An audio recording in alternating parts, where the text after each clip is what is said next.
Assalamualaikum warahmatullahi wabarakatuh. Perkenalkan, nama saya Abdul Khalid dari KLS HTNC UIN Sultan Syarif Kasyim Riau. Pertama sekali saya sangat berterima kasih kepada Bapak Ilham Akbar yang telah mendidik dan mengajari saya selama 1 semester ini. Semoga Bapak sehat selalu dan panjang umur, amin ya rabbal alamin. Baiklah, saya akan mempresentasikan isi resume saya yang bertemakan mazhab, teori, dan aliran hukum. Pertama, mazhab hukum. Adanya aliran hukum adalah ditentukan oleh masa dan waktu, yang sehingga oleh para ahli hukum membuat penafsiran hukum berdasarkan waktu dan tempat. Sehingga pada saat ini para ahli hukum selalu mengkaji hukum itu berdasarkan dengan adanya atau timbulnya berbagai aliran dalam filsafat hukum, yang menunjukkan pergulatan pemikiran yang tidak henti-hentinya dalam lapangan ilmu hukum. Persoalan tentang hukum telah menimbulkan berbagai teori dan aliran, pendapat atau mazhab dalam ilmu pengetahuan hukum. Yang pertama, mazhab hukum alam. Adapun teori tentang hukum alam telah ada sejak zaman dahulu, yang antara lain diajarkan oleh Aristoteles, yang mengajarkan bahwa 2 macam hukum.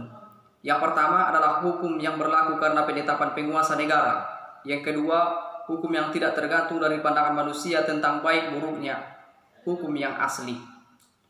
Menurut Aristoteles, pendapat orang tentang keaslian adalah tidak sama, sehingga seakan-akan tak ada hukum yang asli.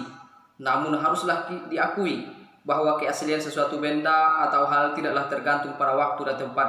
Kekecualian dalam hal sesuatu itu tentulah ada. Thomas van Aquin berpendapat bahwa segala kejadian di dalam dunia ini diperintah dan dikemukakan oleh suatu undang-undang abadi, yang istilahnya lex externa, yang menjadikan dasar kekuasaan dari semua peraturan-peraturan lainnya. Hukum alam tersebut hanyalah memuat asas-asas umum seperti misalnya berbuat baik dan jauhilah kejahatan, bertindaklah menurut pikiran yang sehat, cintailah sesamamu seperti engkau mencintai dirimu.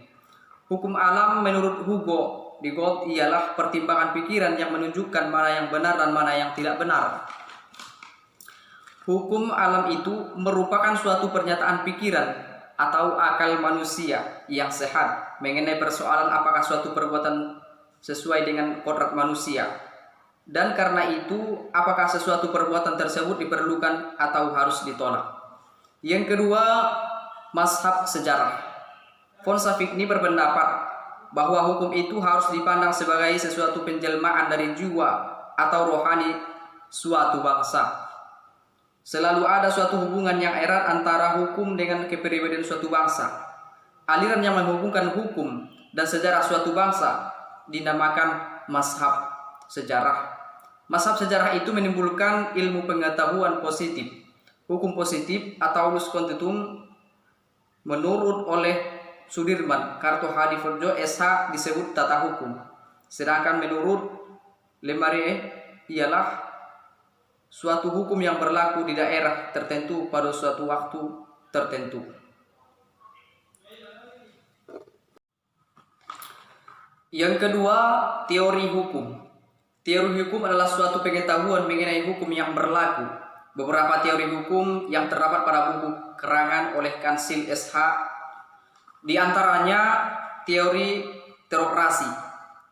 Teori ini berdasarkan berlakunya hukum atas kehendak Tuhan yang Maha Esa, artinya teori ketuhanan. Yang kedua, teori kedaulatan rakyat. Teori ini berdasarkan atas kemauan rakyat. Demikian pula halnya semua peraturan-peraturan perundangan adalah penjelmaan kemauan rakyat tersebut. Demikian menurut aliran ini, bahwa hukum itu adalah kemauan orang seluruhnya yang telah mereka serahkan kepada suatu lembaga, artinya suatu negara. Yang terlebih dahulu mereka bentuk dan diberi tugas membentuk hukum yang berlaku dalam masyarakat. Yang ketiga, teori kedaulatan negara, yaitu teori yang berdasarkan hukum negara. Teori ini dinamakan kedaulatan negara, yang timbul pada abad memuncaknya ilmu pengetahuan alam. Yang keempat, teori kedaulatan hukum. Teori ini berdasarkan peraturan-peraturan rasa keadilan. Menurut Krabbe, hukum hanyalah apa saja yang memenuhi rasa keadilan dari orang terbanyak yang ditundukkan kepadanya. Sesuatu peraturan perundangan yang tidak sesuai dengan rasa keadilan dari sejumlah terbanyak orang, tidak dapat mengikat. Teori ini timbul pada abad ke-20 yang dinamakan dengan teori kedaulatan hukum. Yang ketiga adalah aliran-aliran ilmu hukum. Membicarakan aliran-aliran dalam ilmu hukum berarti membicarakan kembali pemikiran tentang hukum yang telah muncul sejak zaman kerajaan Yunani dan Romawi beberapa abad yang lalu. Yunani terkenal sebagai kancah pemikiran tentang hukum sampai ke akar filsafatnya. Masalah-masalah teori hukum yang utama pada masa sekarang bisa dikaitkan ke belakang para bangsa tersebut. Karena teori-teori hukum telah mendapatkan rumusannya pada masa itu. Kondisi ini berbeda dengan yang terjadi pada masa bangsa Romawi. Bangsa Romawi tidak banyak memberikan sumbangan pemikirannya tentang teori hukum. Pemikiran yang timbul justru nampak menonjol pada bidang penciptaan konsep-konsep dan teknik yang berhubungan dengan hukum positif, kontrak, ajaran tentang kebendaan, dan sebagainya. Yang pertama, aliran hukum alam. Aliran hukum alam adalah aliran yang tertua dalam sejarah pemikiran manusia tentang hukum. Menurut aliran ini, selain daripada hukum positif, hukum yang berlaku kepada masyarakat, yaitu yang merupakan buatan manusia, masih ada hukum yang lain, yaitu hukum yang berasal dari Tuhan, yang disebut dengan hukum alam. Pengertian hukum alam dipandang sebagai hukum yang berlaku universal dan abadi. Hukum alam dianggap lebih tinggi dari hukum yang sengaja dibuat oleh manusia. Yang kedua adalah aliran positifis. Aliran hukum positifis memisahkan antara hukum dengan moral, memisahkan antara hukum yang berlaku dengan hukum yang seharusnya. Menurut aliran positif, tidak ada hukum lain kecuali perintah penguasa. Bahkan bagian dari aliran hukum positif berpendapat lebih tegas, hukum ialah undang-undang. Aliran hukum positif dapat dibedakan menjadi dua. Yang pertama adalah aliran hukum positif analitis, yang kedua aliran hukum murni, yaitu yang dipelopori oleh Hans Kelsen. Yang ketiga adalah aliran utilitarian. Aliran ini meletakkan kemanfaatan sebagai tujuan dari hukum. Yang dimaksud dengan kemanfaatan di sinilah kebahagiaan. Hukum dinilai baik atau tidak baik sangat bergantung apakah ia membahagiakan atau tidak membahagiakan bagi umat manusia. Yang keempat adalah aliran sejarah.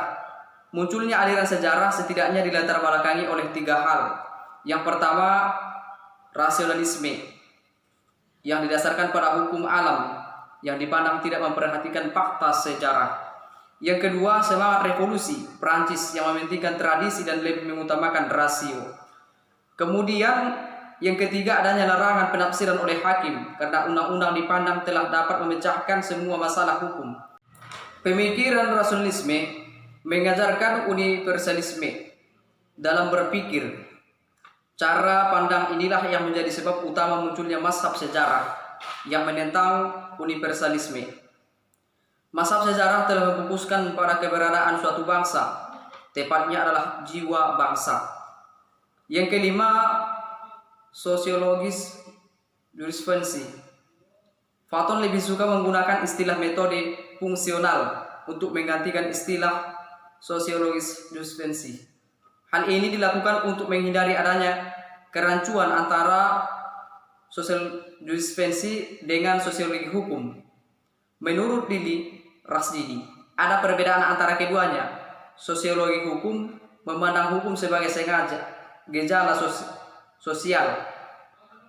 Artinya gejala sosial belaka dengan pendekatan dari masyarakat ke hukum. Untuk sosiological jurisprudensi mendekati hubungan hukum dengan masyarakat, mulai dari hukum ke masyarakat, pelapor aliran adalah urgensi dan Rose de Foy. Demikianlah isi presentasi resume saya. Sekali lagi saya ucapkan terima kasih banyak kepada Bapak Ilham Akbar yang telah mendidik dan mengajari kami umumnya kelas HTNC dan khususnya kepada pribadi saya sendiri. Semoga Bapak sehat selalu, panjang umur dan banyak rezeki. Amin ya rabbal alamin.